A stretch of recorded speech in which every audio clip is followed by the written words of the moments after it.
2024 সালের 5 আগস্ট গণ অভ্যুত্থানের মাধ্যমে শেখ হাসিনা সরকারের ক্ষমতাচ্যুত হওয়ার পর থেকে সারা দেশে নজিরবিহীনভাবে বেড়েছে মব সন্ত্রাসের, মব আক্রমণের ঘটনা।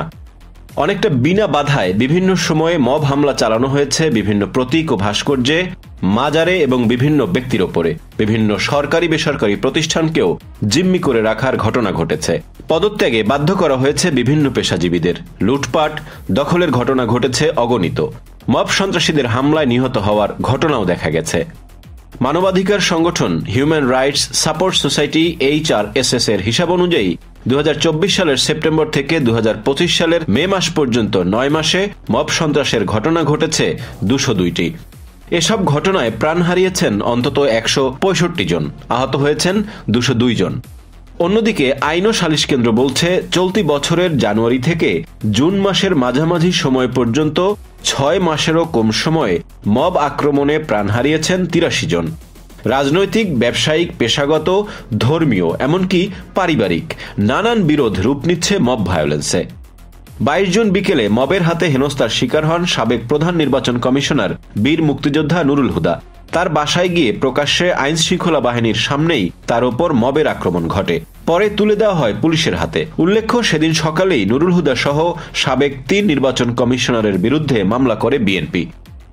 সেদিনই অনৈতিক কর্মকাণ্ডের অভিযোগ এনে স্ত্রী রিয়ামনির রামপুরার বাসায় লোকজন নিয়ে আক্রমণ চালিয়েছেন ইউটিউবার হিরো আলম। কোনো কোনো গণমাধ্যমের খবরে বলা হয়েছে, রিয়ামনি ও বারডান্সার ম্যাক্স অভিরিয়াজকে হাতে নাতে ধরে গণধোলাই দিয়ে পুলিশের কাছে সোপর্দ করেছে এলাকাবাসী।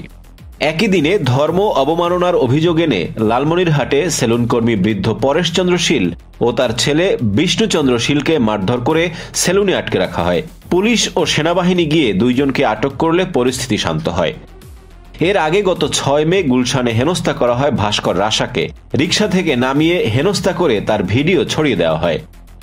20 মে রাতে ধানমন্ডির 4 নম্বর সড়কে মব তৈরি করে হাক্কানি পাবলিশার্সের মালিক গোলাম মোস্তফার বাড়িতে ঢোকার চেষ্টা করে। তবে সেখানে কঠোর ভূমিকায় ছিল পুলিশ। 3 জনকে আটক করা হয়। অবশ্য পরে এনসিপি নেতা হান্নান মাসুদ তাদের ছাড়িয়ে নিয়ে যান। এর আগে 5 মে বগুড়া হোমিওপ্যাথিক মেডিকেল কলেজের ভারপ্রাপ্ত অধ্যক্ষ SM মিল্লাত হোসেনকে চেম্বার থেকে ধরে নিয়ে মারধরের পর পুলিশে সোপর্দ করে জাতীয় নাগরিক পার্টি বা এনসিপির কিছু নেতাকর্মী। 29 এপ্রিল অভিনেতা সিদ্দিককে রাস্তায় মারধর করে পুলিশে সোপর্দ করা হয়। এই ঘটনার একাধিক ভিডিও ছড়িয়ে পড়ে সামাজিক যোগাযোগ মাধ্যমে। ভিডিওতে দেখা যায় জামা কাপড় ছেঁড়া অবস্থায় তাকে টেনে হিঁচড়ে নিয়ে যাচ্ছে একদল যুবক। কেউ কেউ তার গায়ে হাতও তুলেছেন। মব ভায়োলেন্সের শিকার হয়েছে আইন শৃঙ্খলা রক্ষাকারী বাহিনীর সদস্যরাও। পুলিশ সদর দপ্তরের তথ্য অনুযায়ী 2024 সালের আগস্ট থেকে চলতি বছরের ফেব্রুয়ারি পর্যন্ত 6 মাসে দায়িত্ব পালনকালে পুলিশ সদস্যদের ওপর হামলার কমপক্ষে 225টি ঘটনা ঘটেছে। এর মধ্যে 70টি ছিল বড় ধরনের আক্রমণ। পুলিশ সদর দপ্তরের দেওয়া তথ্য অনুযায়ী গত বছরের সেপ্টেম্বরে 24টি, অক্টোবরে 34টি, নভেম্বরে 49টি, ডিসেম্বরে 43টি, জানুয়ারিতে 38টি এবং ফেব্রুয়ারিতে 37টি মব হামলার ঘটনা ঘটে। মবের আক্রমণ থেকে মুক্ত নয় আদালত প্রাঙ্গণও। সাবেক মন্ত্রী, এমপি, আইনজীবী সহ অনেকেই এমন হামলার শিকার হয়েছেন আদালত প্রাঙ্গণে। মানবাধিকার কর্মীরা বলছেন, পুলিশ, সেনাবাহিনী সহ সরকারের তরফ থেকে বারবার মব ভায়োলেন্সের বিরুদ্ধে কঠোর অবস্থানের কথা বলা হলেও কার্যত তেমন কোনো দৃশ্যমান আইনানুগ ব্যবস্থা গ্রহণ করতে দেখা যায়নি। দেওয়া হয়নি কোনো দৃষ্টান্তমূলক শাস্তি। আইন যেখানে ন্যায় বিচার দিতে ব্যর্থ, সেখানেই গজিয়ে ওঠে মব ভায়োলেন্সের দানব।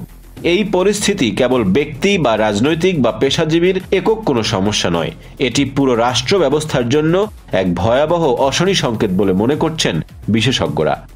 আপনি কি মনে করেন, মব সন্ত্রাস ঠেকাতে সরকারের করণীয় কি হওয়া উচিত? জানাতে পারেন কমেন্ট বক্সে।